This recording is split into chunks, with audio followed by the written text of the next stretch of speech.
Hemen salam dostlar, go'mya daylanğa. Qurban bayramlarınız kutlu olsun. Eden dilekleriniz, beren sadakalarınız Allah'a kabul olsun.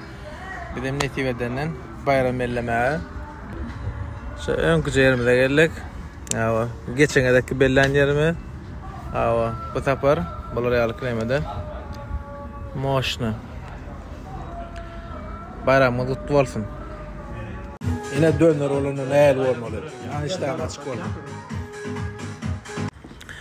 Yine Bolaryal moşnu oturulan yerime. Kapsulu. Ava, yine birinki. Adada bayramlar kutlu olsun. Ava, sağ olaydan gelsin. Ölümüne. Şunu alayım. Gitti. İyi ta kenara çıktı. Oğlum balığın son alıp geçmedim de. Ne berde dışarıya balık geçiptir. Moşun tamamken. Karp balık.